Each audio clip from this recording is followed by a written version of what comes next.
de modo a atender aos princípios constitucionais da segurança jurídica e da razoável duração do processo. E, de fato, minhas senhoras e meus senhores, não é razoável submeter o judicionário ou jurisdicionado a uma via crucis processual que pode durar mais de uma década em razão do inconformismo de um determinado tribunal que insiste em julgar uma questão de forma distinta de que julga o Supremo Tribunal Federal, sobretudo em matéria que já está absolutamente pacificada.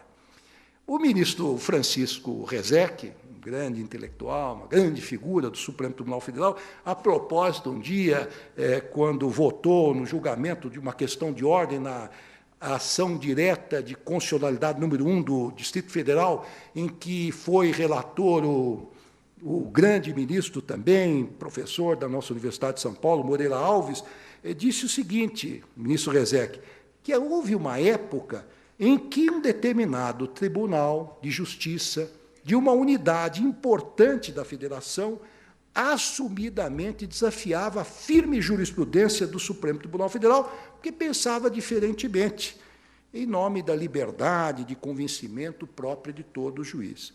O resultado disso era que quase todas as decisões eram derrubadas no Supremo Tribunal Federal após uma longa tramitação, após um lamentável dispêndio de recursos financeiros, de tempo e energia, num judiciário já afogado, assoberbado de processos.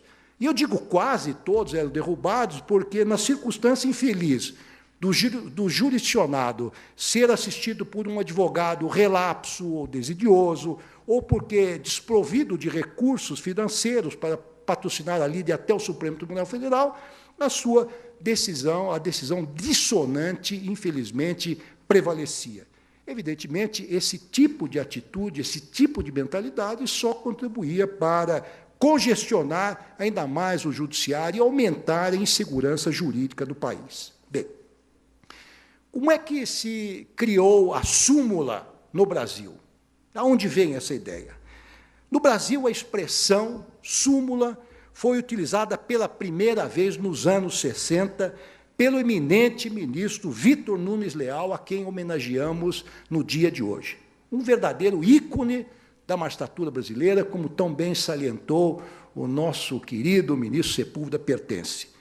O ministro Nunes Leal foi indicado pelo presidente Juscelino Kubitschek, integrou o Supremo Tribunal Federal por quase uma década, de 7 de dezembro de 60 a 16 de janeiro de 1969. Ele desempenhou, o ministro Vitor Nunes Leal, com competência e dignidade, o importante munus de ministro da Suprema Corte e proferiu quase 10 mil votos, que até hoje são referência, são decisões atualíssimas e que integram o repertório jurisprudencial da Suprema Corte e são observados por todos nós nas nossas decisões cotidianas. A súmula foi qualificada por esse grande magistrado, esse grande jurista, de forma muito singela, como um método de trabalho, entre aspas, e foi concebida para ordenar, racionalizar, facilitar a tarefa judicante. Depois de adotado no Supremo Tribunal Federal, por iniciativa do grande ministro Vitor Nunes Leal, ela foi sucessivamente adotada, primeiro no Tribunal Federal de Recursos, depois no Tribunal Superior do Trabalho e nos tribunais de alçada de São Paulo, sempre pioneiros.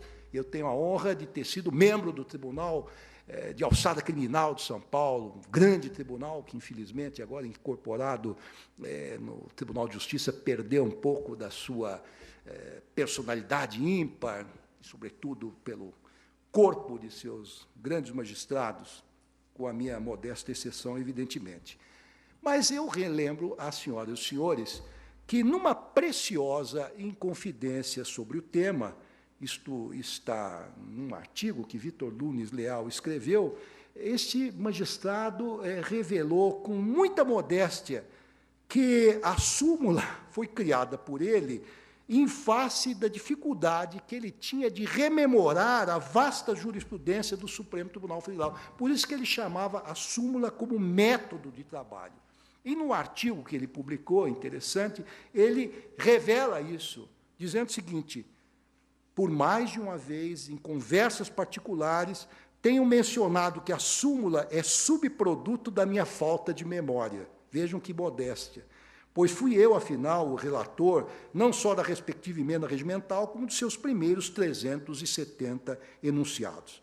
O objetivo da súmula era identificar as reiteradas decisões do Supremo Tribunal sobre temas semelhantes, e a raiz, a origem desta súmula, na verdade, encontra-se na vetusta tradição luso-brasileira dos assentos da Casa de Suplicação, que buscavam uniformizar o entendimento sobre pontos controvertidos das leis.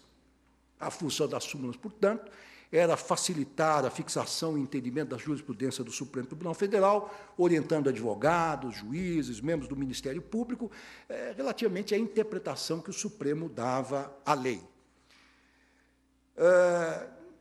A previsão das súmulas, na época, foi positivada por meio da emenda regimental 30 de agosto de 63, que introduziu o artigo 102 no regimento interno do Supremo Tribunal Federal e que previu a chamada súmula da jurisprudência predominante do Supremo Tribunal Federal.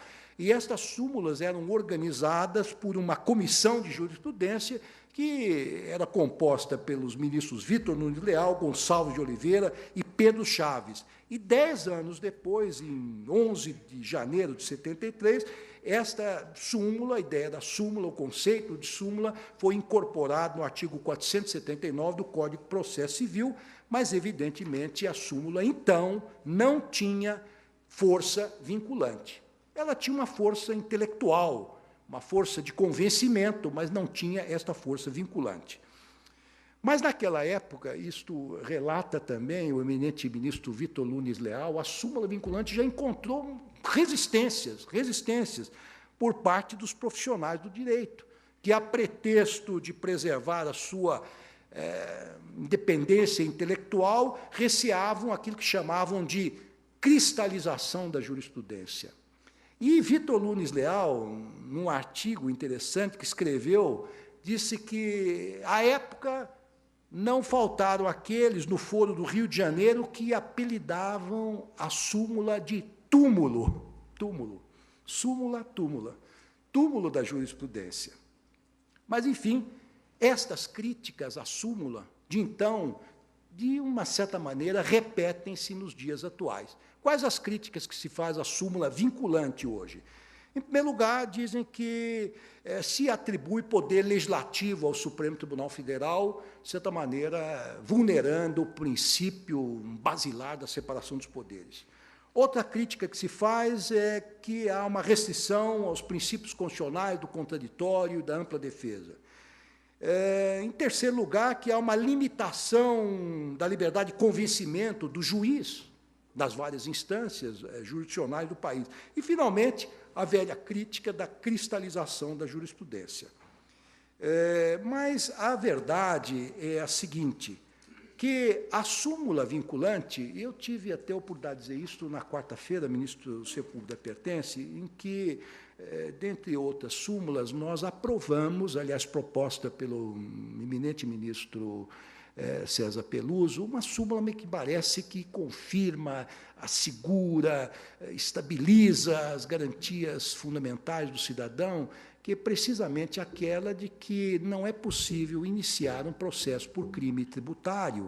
O doutor Nassif, que é um eminente criminalista aqui em São Paulo, não é possível desencadear uma ação penal por crime tributário antes de findo o lançamento tributário na área administrativa. Quer dizer, isso é uma questão que a jurisprudência do Supremo havia consolidado tranquilamente, mas houve uma acirradíssima controvérsia no Supremo, dizendo que não, que isto aí poderia engessar a atividade do Ministério Público, etc.